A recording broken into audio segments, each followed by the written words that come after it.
여러분들 우리가 지난 시간에는 평행 이동에 대해서 살펴봤는데요. 이번 시간에는 대칭 이동에 대한 이야기를 한번 해보도록 하겠습니다. 대칭 이동에는 여러분들 두 가지가 있습니다. 어떤 이런 도형이 있을 때요. 이 도형을 갖다가 우리가 그 점에 대해서 이렇게 대칭 이동시킬 수도 있고요. 점에 대해서 이렇게 대칭 이동시킬 수도 있고요. 어떤 도형이 있다라고 했을 때 이 도형을 선에 대해서 선을 기준으로 해서 이렇게 대칭시킬 수도 있을 겁니다. 그러면 여러분들이 초등학교 때 이걸 뭐라고 했느냐면은 점대칭 도형이라고 했고요. 그리고 이런 것을 선대칭 도형이라고 이렇게 이야기를 했었죠. 그래서 여러분들이 이제 고등학교 때 다시 이제 이런 그 대칭 이동을 공부를 하게 되는데요. 고등학교 때는 어떤 식으로 이런 대칭 이동이 나오는지 상당히 궁금하실 텐데 하나씩 한번 확인을 해보도록 하겠습니다. 첫 번째는요, 어떤 점을 대칭 이동시키는 그런 방법에 대해서 먼저 한번 살펴보도록 하겠습니다. 여러분들 좌표 평면이 이렇게 있다고 생각을 하고요. 여기 3,2라는 점이 있다고 한번 생각을 해보겠습니다. 실제적인 점을 가지고 한번 해보겠습니다. 그러면요, 이 점을 갖다가 우리가 대칭 이동 시킬 건데요. 어떤 대칭 이동을 시킬 거냐면 선대칭을 시킬 겁니다. 그리고 그 안에는 또 그 점대칭도 있어요. 그러니까 점을 선대칭이나 또는 점대칭을 시켜 볼 거예요. 그래서 제목이 점의 대칭 이동입니다, 여러분들. 점을 대칭 이동 시켜보는 거예요. 그러면 점을 여러분들, 이렇게 X축에 대해서 대칭 이동을 시킬 수도 있을 거고요. X축에 대해서. X축이라는 이런 선에 대해서 대칭 이동을 시킨 거죠.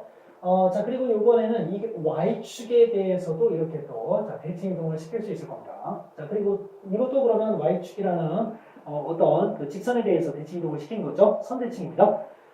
그런데 이 3,1을 갖다가 이제는, 원점에 대해서도 대칭 이동을 시킬 수도 있어요.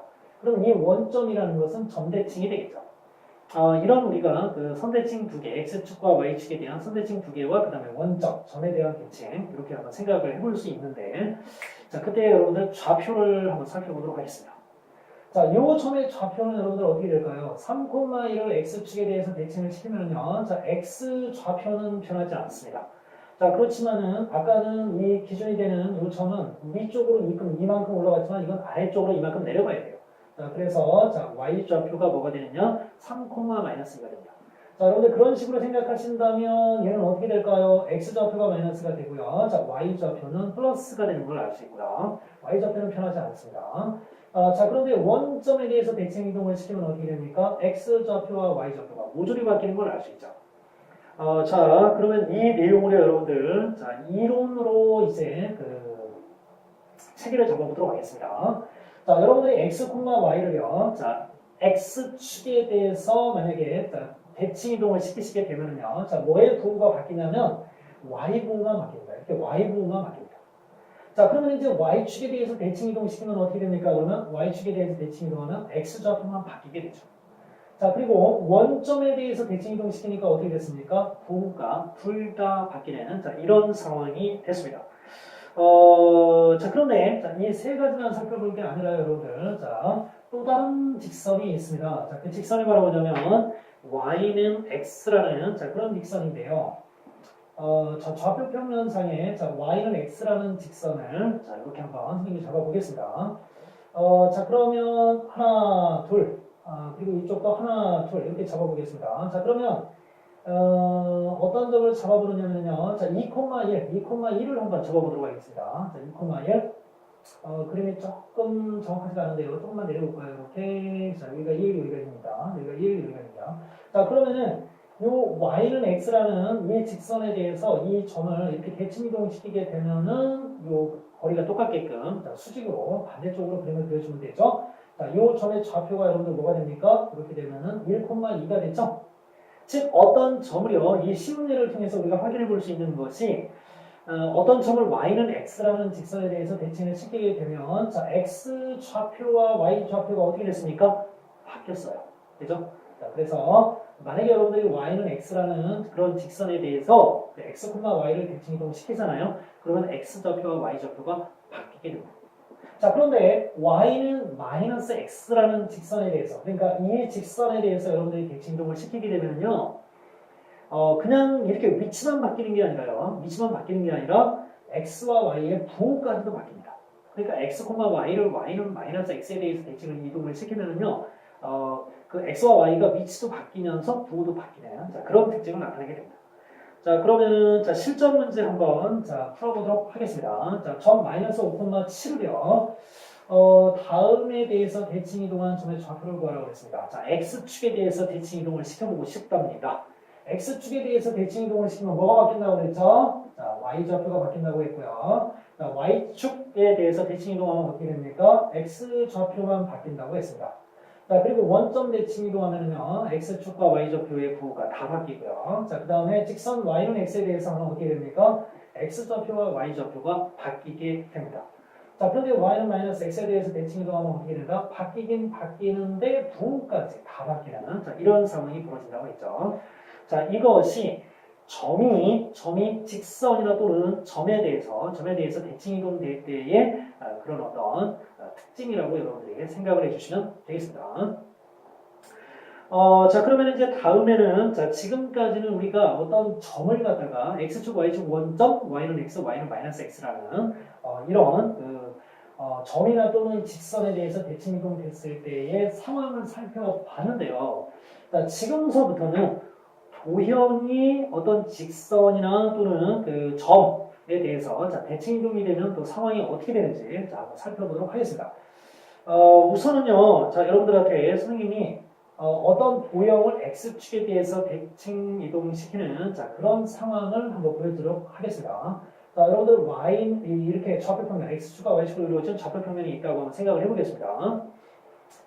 자, 그러면은요, 자, 선생님이 이런 그 도형을 하나 그릴 겁니다. y는 f, x, y는 0이라는 자, 이런 도형을 여러분들 한번 생각해 보도록 하겠습니다. 혹시 그런데 여러분들 그 f, x, y는 0이라는 이런 그 식이 어떻게 해서 만들어졌는지 여러분들 선생님이 설명을 한 적이 없나요, 혹시? 자, 이런 함수를 여러분들, 자, 우리가 뭐라고 하느냐면요, 음함수라고 합니다. 아마 들어본 학생도 있고 들어보지 않은 학생도 있을 텐데요. 우리가 일반적으로 함수를 표현할 때 y는 ax 플러스 b 이런 식으로 1차 함수로 표현을 하죠. 자, 그런데 어떻습니까? 모든 항을 다 왼쪽으로 이항을 시켰다고 생각을 하고 이 직선의 방정식을 일반화시킨 표현 중에 하나가 ax 플러스 by 플러스 c는 0 이렇게 직선의 방정식을 표현하는 경우도 있다고 했죠. 자, 이런 함수를 우리가 어떻게 표현하느냐면요. 자, y는 fx라고 표현을 하고요. y는 왼쪽에 있고 x는 오른쪽에 있거든요. 그리고 이런 함수를 뭐라고 하느냐면은 f, x, y는 0 이렇게 표현하는 겁니다, 여러분들. 자, 그러니까 이 표현 그렇게 뭐 엄청나게 낯선 표현 아닙니다, 여러분들. 이 표현하고는 다르니까요. 자, 그거하고 구별하기 위해서 f, x, y는 0 모든 x와 y가 다 왼쪽으로 이항이 된 상태의 함수 표현법이다 라고 여러분들이 생각해 주시면 되겠습니다. 자, 그러면은요, 자, 이 그 f, x, y는 0이라는 자, 이런 도형이 있는데요. 이 도형의 한 점을 우리가 x, y라고 한번 생각을 해보겠습니다. 자, 그러면 이 도형을요, 어떻게 하느냐면 x축에 대해서 여러분들 대칭 이동을 시킨다고 생각을 하면은요, 자, 이 그래프가 이렇게 그려져요. 되죠? 그래서 x축에 대해서 반대쪽으로 90도 반대쪽으로 돌리는 거니까. 자, 그러면은요, 각각에 해당되는 점들이 어떻게 되느냐면 x축에 대해서 다 대칭이 되어야 된다. 자, 그러면 어떻게 되겠습니까? x, y는 x축에 대해서 대칭이 됐으니까 y좌표만 바뀌는 이런 상황이 벌어지겠죠? 점의 대칭 이동하고 여러분들 뭐 다를 바가 없는데요, 그러면? 그래서 점의 대칭 이동하고 여러분들에게 똑같이 생각을 해주시면 되겠습니다. 자, 그래서 만약에 fx, y는 0이라는 이런 그 도형을요, 여러분들이 만약에 x축에 대해서 대칭 이동을 시킨다 그러면요, 자, y의 좌표만 바꿔주는 이런 식으로 자, 식을 변형하시면 되겠습니다.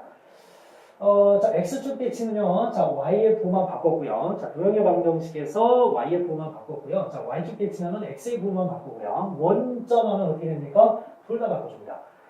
자, 그리고 직선 y는 x에 대해서 한다. 그러면 자, 도형의 그 대칭 이동은 점의 대칭 이동하고 똑같다고 했으니까, 자, 그러면은 x하고 y만 이렇게 위치를 바꿔주면 됩니다.